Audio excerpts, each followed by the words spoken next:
Hi guys, welcome back to our channel. Sorry that we missed so many days.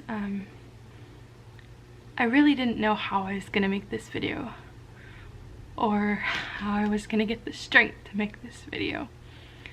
And thank you guys so much for checking on us. I know I've been very vague about what is going on. I haven't really given anyone an update. I think that I just kind of made up in my mind that if I didn't talk about it, then it wasn't true, you know? So,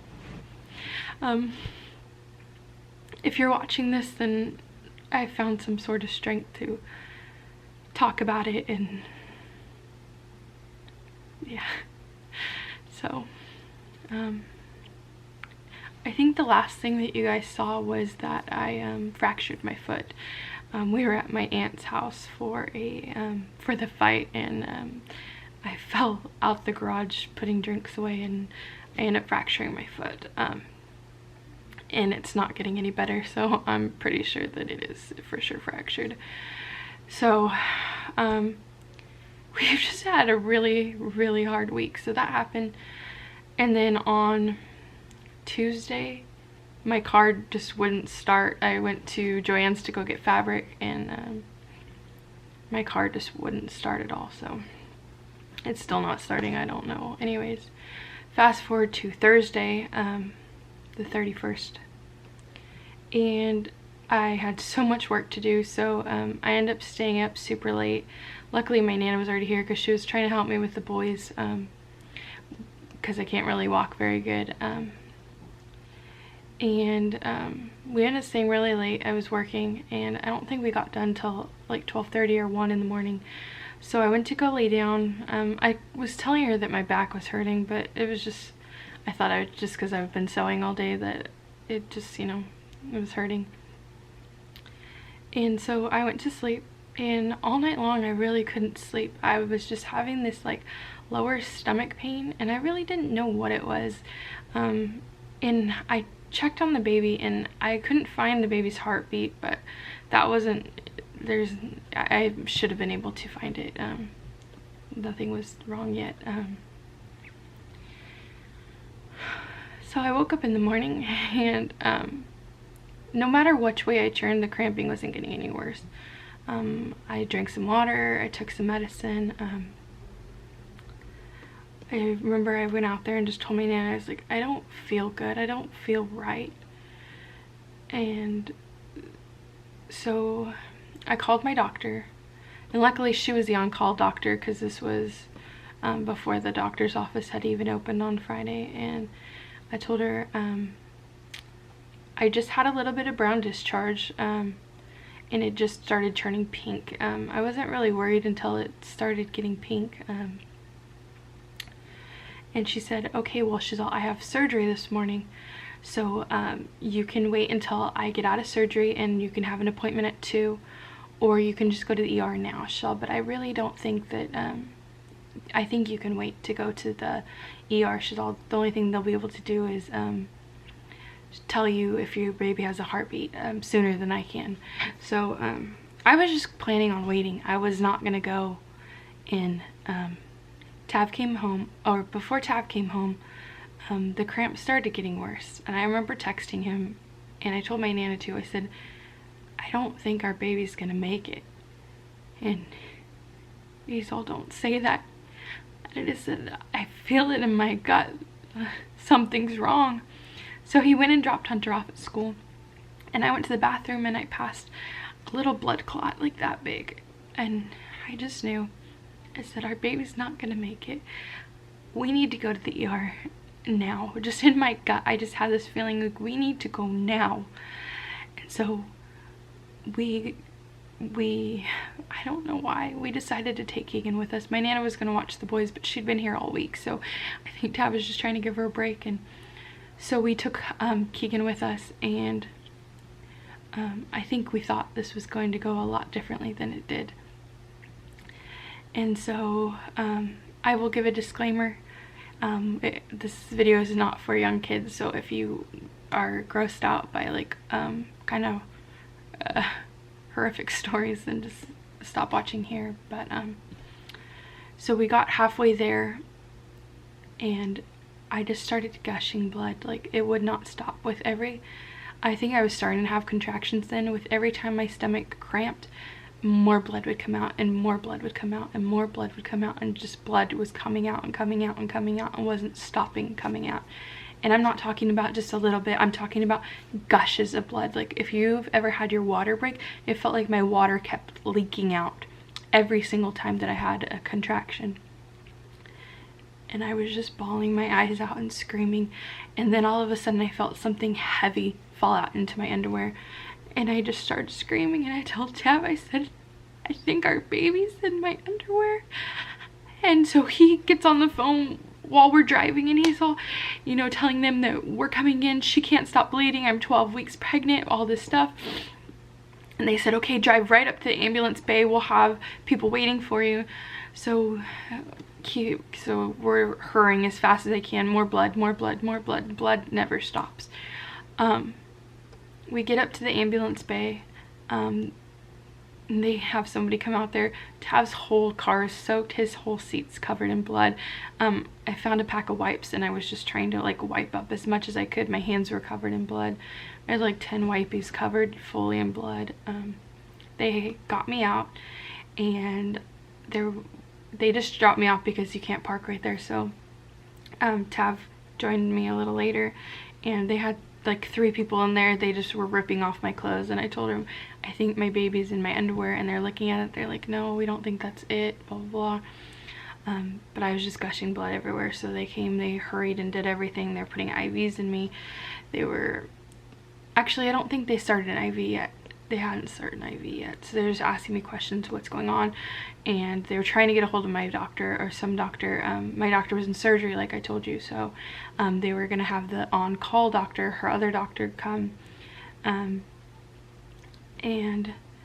this whole process took so long until she arrived. You guys, I was scared to death, you guys, and I just knew the baby was already gone, right?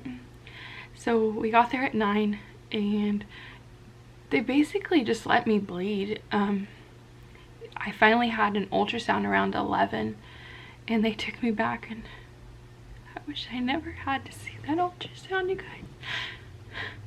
They took me back, and they're asking questions, and our baby was still there. Our baby still had a heartbeat, you guys. It was really high. It was like 185, but our baby still had a heartbeat. But I've seen enough ultrasound things where I can read them, and the baby was so low, you guys. My uterus was right here, and the cervix was right here, and the baby's like in between the two. But our baby was perfect.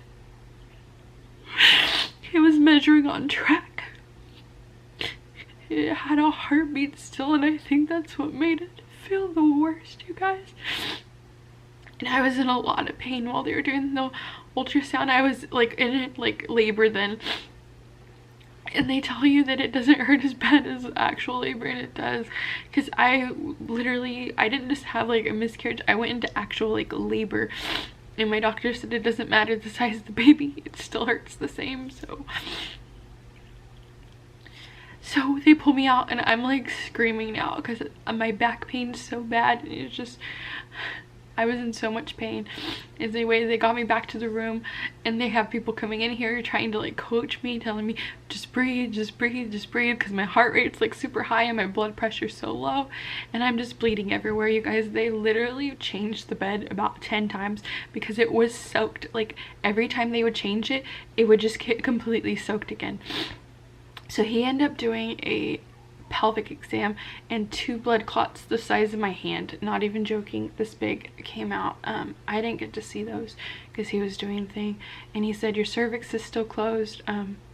So I don't think they were really worried or something. I don't know. The ER doctor didn't really do anything. I was just like, I'm bleeding a lot. I don't know. I don't think they knew what to do, and they're still trying to get a doctor over to me, and my doctor's still in surgery, and I'm like, oh great, some other doctor's gonna come, right? And so they're just letting me bleed. They're helping me go through this. Finally, the doctor decided to give me 4 doses of morphine. That did nothing. And they're like, the nurse is like, you need to give her some Dilaudid. You need to give her something. She's in a ton of pain. And he's like, I can't. The baby's still alive. I can't give I can't give it to her while the baby's still alive. And finally, about 12, they decided to give me the Dilaudid. And all this time I'm still bleeding, you guys. They've come in 1,000 times to get me up to change the bed. I passed another huge one in like one of those like commode things they have in there because they wouldn't let me get out of the room. And then they left me in the room for a while by myself, and I passed a huge clot, and I just knew it was the baby, and I just knew it, you guys. But they're like, it's not the baby, it's not the baby, calm down. And this is where everything just turned into a blur. My doctor came because she got done with surgery. She came right over, and she actually had a emergency C-section upstairs she needed to go to, and she told them, call the other doctor, tell them to go upstairs. She thought, I need to be here. She said, I've never seen anything like this before, ever. And the whole time, you guys, okay, well, Tat was there, but they kicked him and Keegan out because they're like, they don't need to see this. This was after I got back from the ultrasound. They kicked Tavish out. So he decided that he needed to take Keegan home, and we live an hour away, and then he's got to drive an hour back, you guys. So he didn't get back until it was too late, you guys. So I'm trying to remember this the best I can, but so the doctor came in and everything just flashed by, you guys. She said, oh, before that though, the nurse came in. I told her I'm feeling really dizzy, and she called the doctor, and she's like, we need to do something now, because I was losing too much blood. So all of a sudden my doctor came in, the blood bank was there to give me blood.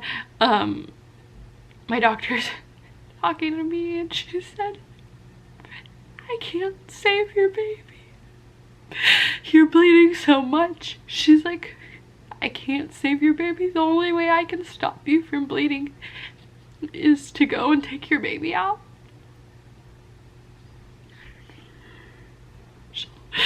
He's not gonna make it. Something's wrong. Something's really wrong.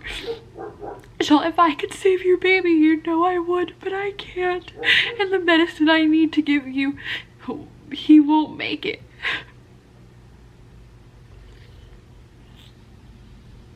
You guys, our baby's still had a heartbeat.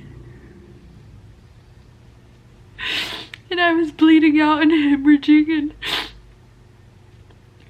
they just told me, they're all, you are not going to make it if we do not do this emergency surgery right now. At the time, it didn't feel that serious, but I guess it was. My doctor told me if it was 50 years ago, I would have been dead. And if I would have waited, I wouldn't have made it. But it doesn't feel any better, you guys.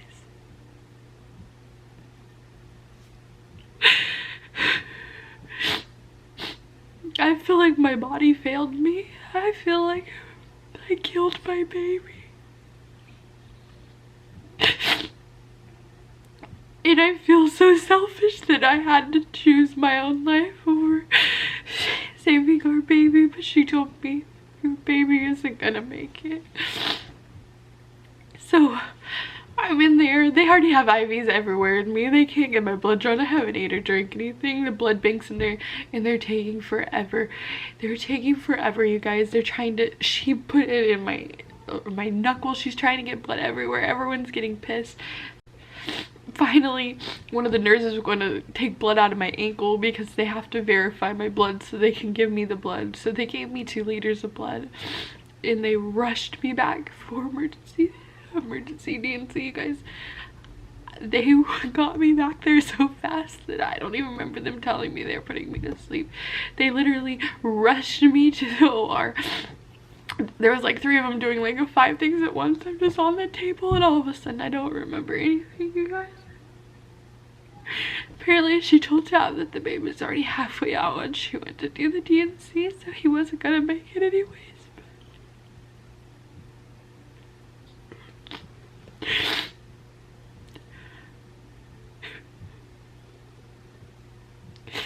I was bleeding out and I wasn't going to make it, and all I could care about was the baby. I just wanted my baby. After they got me out of the OR, I was back in recovery for a long time. I ended up spiking a fever. They thought it was an infection, but they think now that it was just due to the blood they had to give me. And even when they so we ended up having to stay the night, and even when they discharged me, my blood was super low. It was like 8.3. You guys, I don't know what went wrong.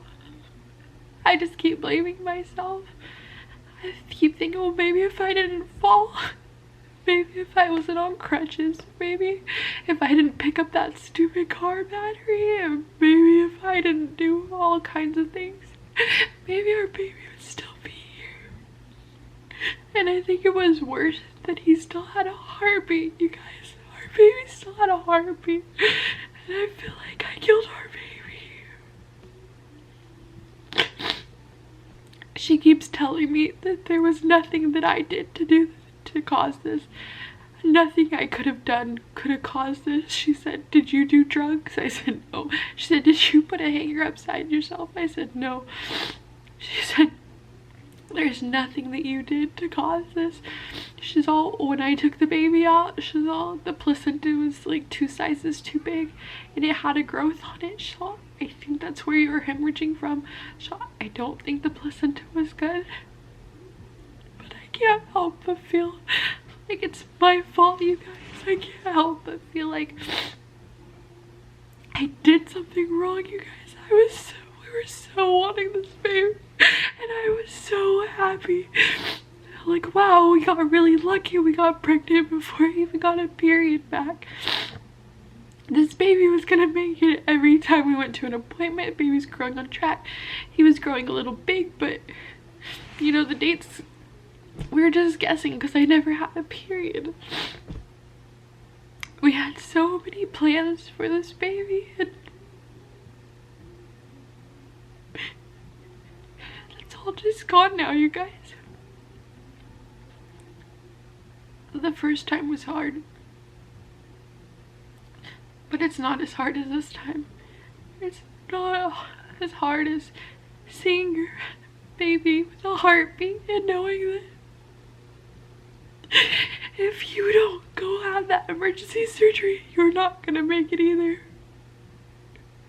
I feel selfish. I had to choose my life over my baby's life. They didn't even really give me the option. They told me that's gonna happen. She's all, if I could save your baby, I would. She's like, I'm so sorry. I don't know why this is happening. You guys, I don't think I've ever been so heartbroken in my life.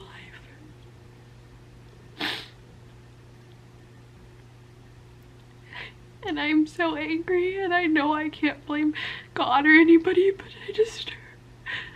I remember praying that I said, if we aren't meant to have another baby, don't let me get pregnant. I can't go through this again. And what happens? I don't know what I'm supposed to learn from this. I don't know what I'm supposed to gain from this. I don't know why this happened. I love our baby so much. And I know everyone keeps saying, yeah, but you need to be there for your other babies. And I understand that. I do, you guys. I need to be strong for them, but it doesn't hurt any less. It doesn't hurt any less knowing that our baby was perfect. And it still had a heartbeat. But my body couldn't handle it. She said she had no clue what happened. There just must have been a placenta problem. There could have been something wrong with the baby. doesn't make me feel any better. You guys, I don't think I've ever felt so low. So I'm sorry that I just need a break. And I hope you guys understand. I think this is the hardest thing I've ever done in my life. And I'll be fine as long as I don't think about it. And then I'll think about it and I'll cry. Like last night I had to go out there and work on some of my stuff because it's behind. And everyone's been so understanding so far, but I was like, last time I was out here working, nothing was wrong and we still had our baby. And no one understands how I feel. They just keep telling me, you're so lucky to be alive. You're so lucky to be alive. And I'm thinking, I don't feel lucky to be alive. And everyone keeps telling me they're so glad that I listened to myself. And the doctor said she's just so glad I didn't wait because I wouldn't have made it. And I think from seeing it from my perspective, I don't feel like it was as big deal as it was. But it was a huge deal, you guys. Like, I could have not been here making this video for you. I could have not been a mommy to my babies. But even though I know all that, it still doesn't make it any easier. And then I came home and the Doppler's there and I just get sad again. And we had all these plans, you guys. This was supposed to be our rainbow baby. There's supposed to be a rainbow after the storm, not another shit storm after a storm. And everyone keeps saying I'm so strong, but I'm not. I'm not strong.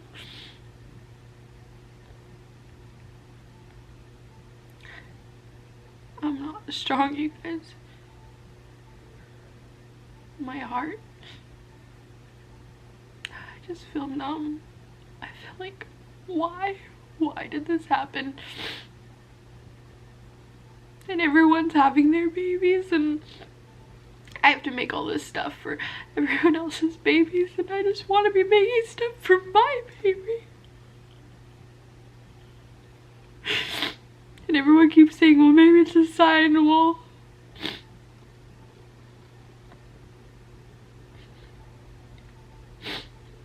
I don't know what I want to do right now, you guys. Honestly, I just want to stay in my bed all day, but I can't.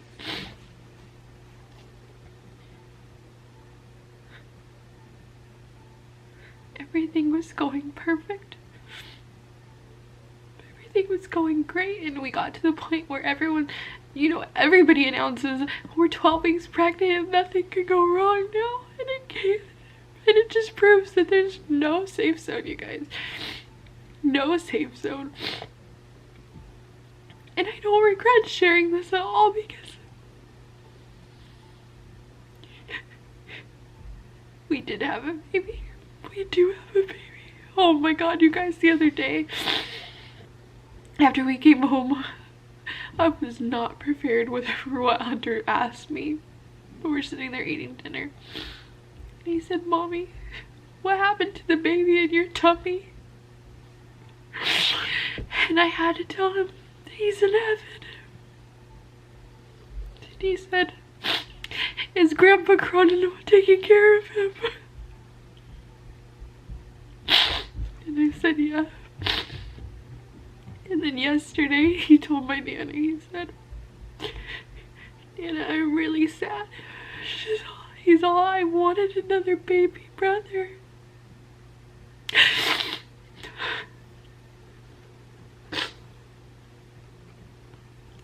And we don't know if it was a boy or a girl, but I just have this feeling after all this happened that he was a boy.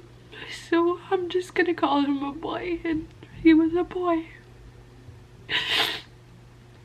And we have a beautiful baby boy in heaven somewhere.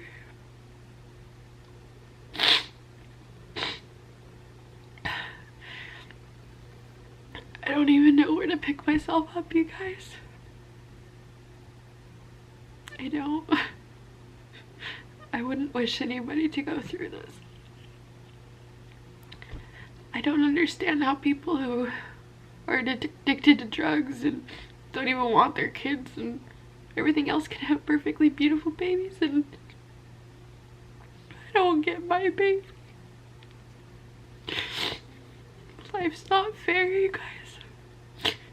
And all I keep thinking, and it's the worst, you guys, when I go to fall asleep at night and then I wake up in the morning and you have to remember what happened.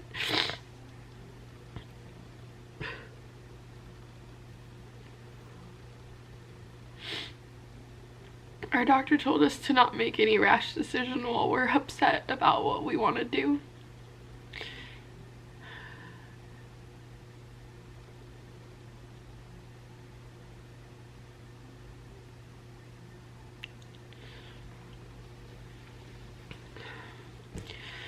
We don't have a doctor's appointment until the 18th. And she says that she just doesn't want to worry me with all the blood draws, and my blood's so low anyways that she just doesn't want to do the going back to negative things. So she said they'll do another test when I'm there on the 18th for my 2-week checkup. And I guess I'll have an update for you guys then. Just bear with me. I'm sorry that I can't be stronger and put out more videos, but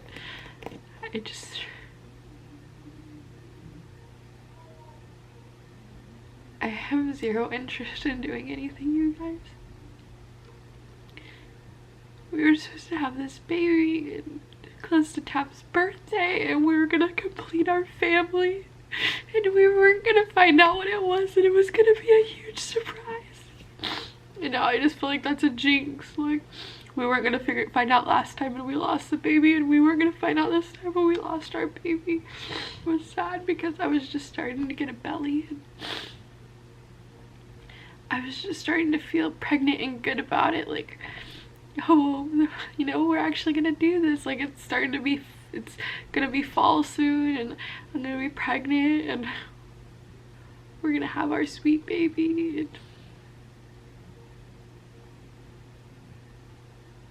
guys, I've never felt this low, alone, and sad in my life.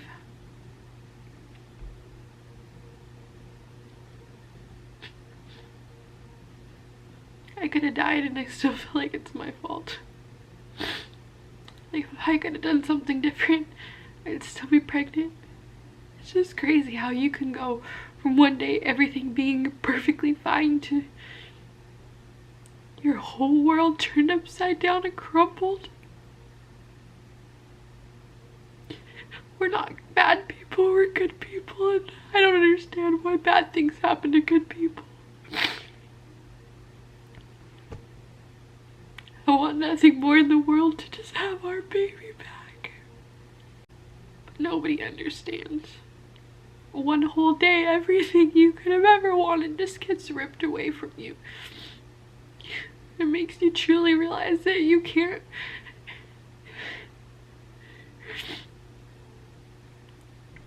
take anything for granted. You're not promised anything. And life's not fair. Anyways, guys, I really don't have much more to update you on. I could sit here and cry forever, but we lost our sweet baby boy at 12 weeks, and my heart's just hurting, you guys. Thank you so much for always being there and for supporting us, and I'll update as much as I can and when I feel like it. And yeah, thank you guys so much for all your prayers and wishes, and if you could just continue to pray for us that I can find strength to go on. It's really hard. Really hard.